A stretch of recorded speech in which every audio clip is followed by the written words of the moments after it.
Hello, dear friends, and welcome to this review of Chapter 5 in the first treatise of A Course for Love. And this chapter is called The Choice for Love. So, first we look at fear. Fear of God has remained because fear of self has remained.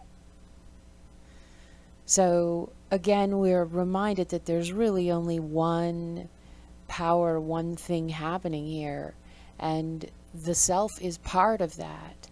And when we continue to be afraid of that self, then we project it out onto this other person, this other being that we have called God, as if it's something separate from us. So the first kind of fear that we have is the fear of the human experience. And we can all identify with this. We fear suffering. And we fear suffering for a good reason. We have suffered, and it wasn't fun. And we see suffering.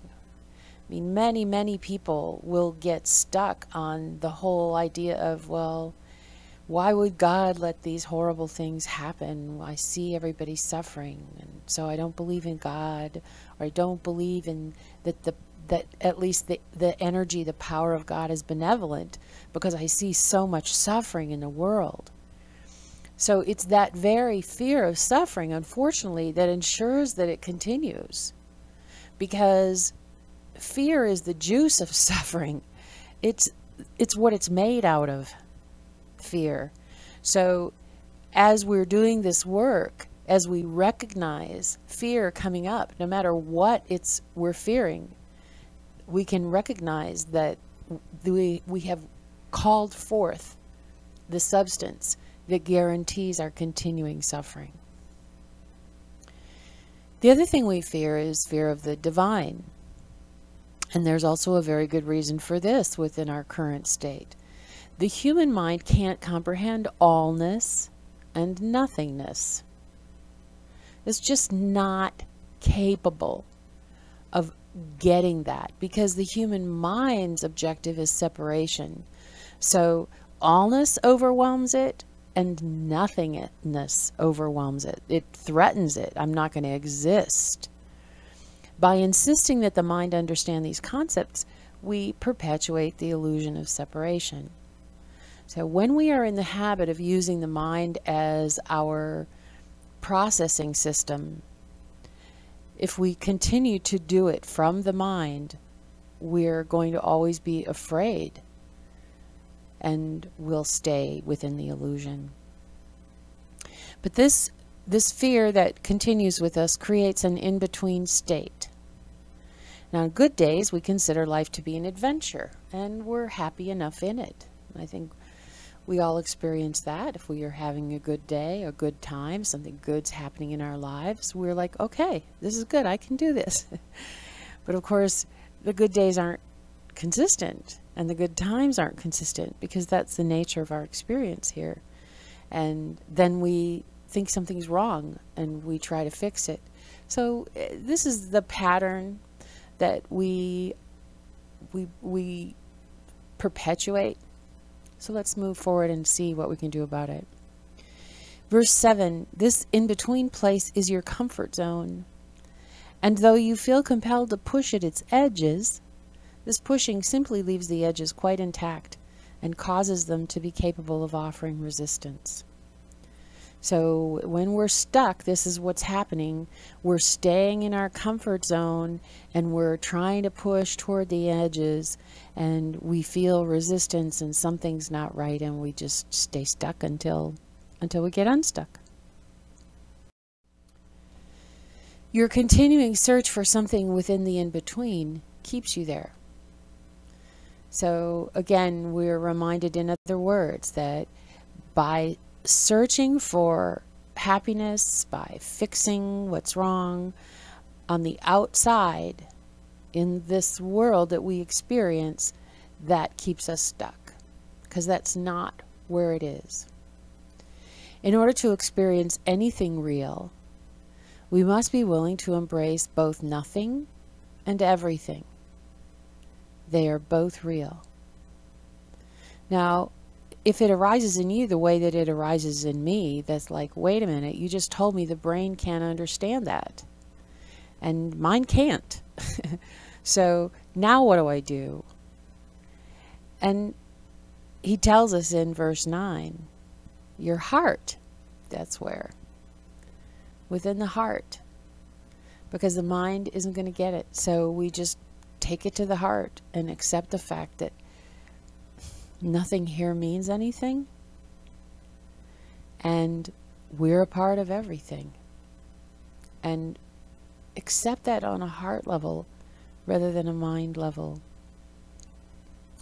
So he tells us your heart must exist in the thought system that is real to you. Such an interesting concept I haven't heard before. Thus, your real self is not present in the realm of the truly real, but is actually present within the illusion. This is why all seeking must turn within, toward the heart, where the real self abides.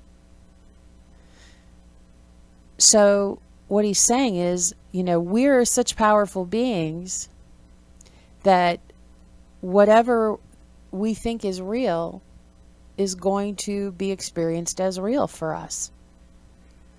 And our real self, with the capital S, is wherever that is. So since we are in the thought system of illusion, that is where the real self is located right now. It's not floating on some other planet. It's not on some other dimension. It's here, within the illusion, within your heart.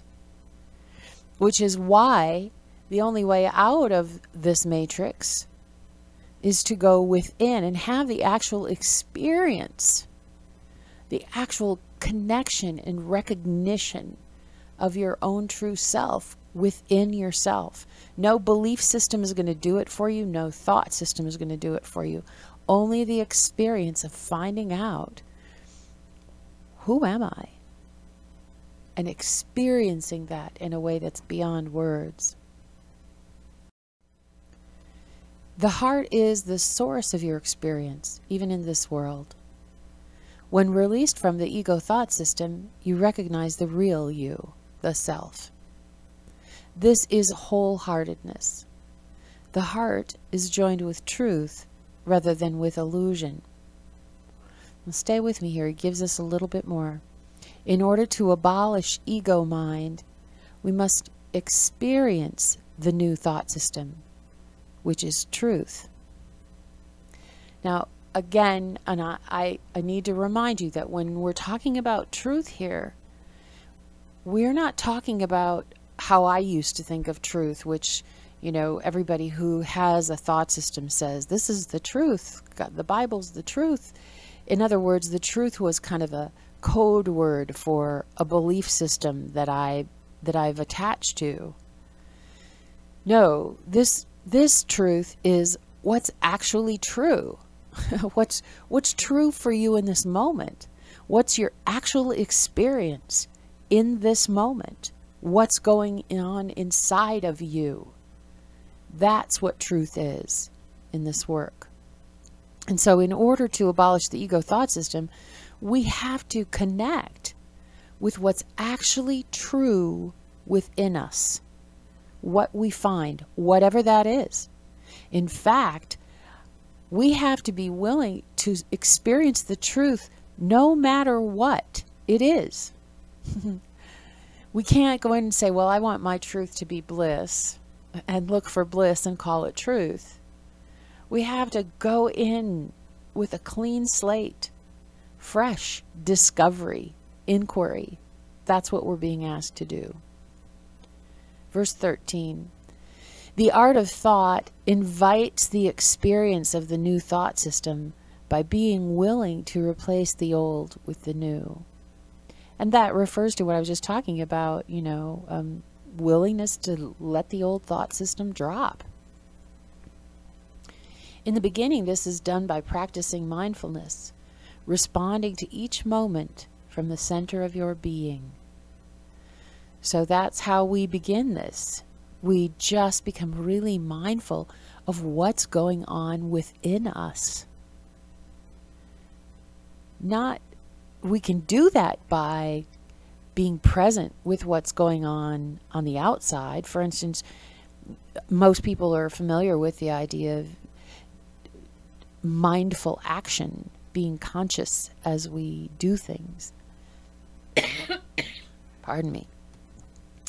But it's also just processing everything in an inward fashion. And we're going to get to a little bit more of that in the next chapter. And the verse 14 then, through mindfulness you will remember who you are. Through wholeheartedness you will be who you are. So we're really doing an unusual thing here in that we're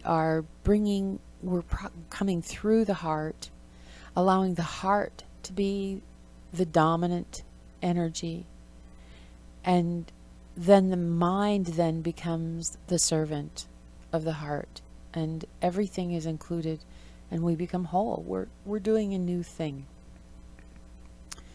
So I hope that this chapter review was helpful to you, and I support you on your journey, and I hope to see you in the next review.